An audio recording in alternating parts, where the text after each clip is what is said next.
नमस्कार, प्रभा साक्षी देख रहे हैं आप। पेश है न्यूज रफ्तार से। गांधी परिवार के विश्वस्त कर्नाटक निवासी मल्लिकार्जुन खड़गे 24 साल में गांधी परिवार के बाहर कांग्रेस के पहले अध्यक्ष हैं। खड़गे ने कांग्रेस में सोनिया गांधी की जगह ली है। खड़गे ने सांसद शशि थरूर को हराया है। प्रधानमंत्री नरेंद्र मोदी ने कांग्रेस का अध्यक्ष निर्वाचित होने पर मल्लिकार्जुन खड़गे को बधाई दी है और उनके सार्थक कार्यकाल की कामना की है। पार्टी के नवनिर्वाचित अध्यक्ष मल्लिकार्जुन खड़गे ने कहा कि कोई भी बड़ा या छोटा नहीं है। कांग्रेस को मजबूत करने के लिए सभी को मिलकर व कार्यकर्ता के रूप में काम करना होगा। उन्होंने कहा कि हमें उन फांसीवादी ताकतों के खिलाफ लड़ना होगा जो लोकतंत्र और संविधान पर हमला कर रही है। दिल्ली के मुख्यमंत्री अरविंद केजरीवाल ने बुधवार को प्रधानमंत्री नरेंद्र मोदी से देश के स्कूलों की दशा सुधारने के लिए साथ मिलकर काम करने का अनुरोध किया और अपनी सरकार के अनुभवों का इस्तेमाल करने की पेशकश की।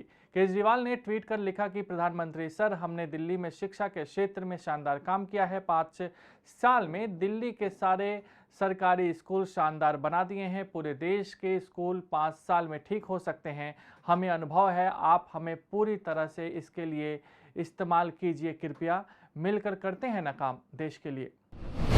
प्रधानमंत्री नरेंद्र मोदी ने बुधवार को कहा कि हाल ही में शुरू की गई 5G दूरसंचार सेवा देश में शिक्षा प्रणाली को अगले स्तर तक ले जाएगी। प्रधानमंत्री ने गांधीनगर जिले के अडलाज शहर में गुजरात सरकार के मिशन स्कूल ऑफ एक्सीलेंस पहल की शुरुआत करने के बाद ये बात कही है। उन्होंने कहा कि अंग्रेजी के ज्ञान को बौद्धिक होने की निशानी के रूप में माना जाता था, जबकि अंग्रेजी केवल संवाद का माध्यम है।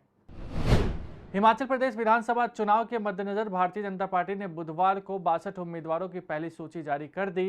पार्टी ने एक मंत्री सहित 11 विधायकों का टिकट काट दिया है, जबकि 2 मंत्रियों की सीटों में बदलाव किया है। मुख्यमंत्री जयराम ठाकुर को सिराज विधानसभा क्षेत्र से एक बार फिर से चुनावी मैदान में उतारा गया है। जयराम ठाकुर ने अपना आज नामांकन भी दाखिल कर लिया है। प्रधानमंत्री नरेंद्र मोदी ने बुधवार को कहा कि भारतीय रक्षा बलों का देश में बने अधिकतर उपकरणों को खरीदने का निर्णय आत्मनिर्भर भारत की क्षमता को दर्शाता है। उन्होंने कहा कि विश्व स्तर पर रक्षा क्षेत्र में कुछ निर्माण कंपनियों के एकाधिकार के बावजूद भारत ने अपना स्थान बनाया है। उन्होंने डिफेंस एक्सपो 2022 का उद्घाटन करने के बाद कहा कि यह भारत में निर्मित रक्षा सामग्री पर बढ़ते विश्वास का भी प्रतीक है, जिसका उद्देश्य देश की रक्षा निर्माण क्षमताओं का प्रदर्शन करना है।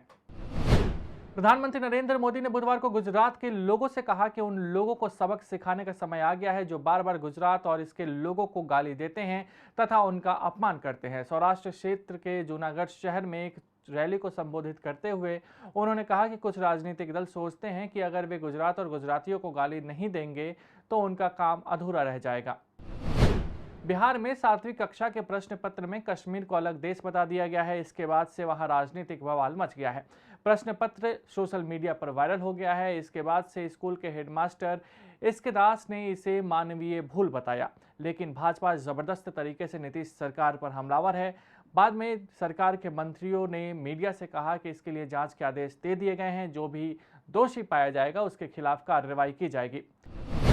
विदेशी बाजारों में डॉलर के मजबूत होने और विदेशी पूंजी की सतत निकासी के बीच अंतरबैंक विदेशी मुद्रा विनिमय बाजार में बुधवार को अमेरिकी मुद्रा के मुकाबले रुपया 61 पैसे की गिरावट के साथ पहली बार 83 रुपए के स्तर से नीचे चला गया। इसके अलावा अंतर्राष्ट्रीय बाजार में कच्चा तेल की कीमतों में तेजी तथा निवेशकों में जोखिम लेने की धारणा कमजोर होने से भी रुपए पर असर पड़ा है। पाकिस्तान क्रिकेट बोर्ड ने एशियाई क्रिकेट परिषद से आपात बैठक बुलाने का आग्रह किया है, क्योंकि भारतीय क्रिकेट बोर्ड के सचिव जय शाह के बयान में कहा था कि भारत अगले साल एशिया कप के लिए पाकिस्तान की यात्रा नहीं कर पाएगा।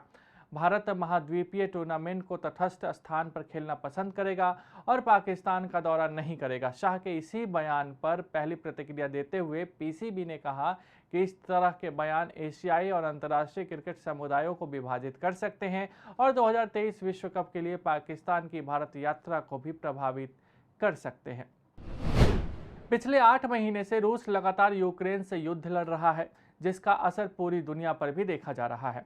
रूस एक तरफ लगातार यूक्रेन पर अपना हमला जारी रखा हुआ है और लगातार परमाणु हमले की धमकी भी दे रहा है, वहीं दूसरी तरफ यूक्रेन भी पीछे हटने को तैयार नहीं है।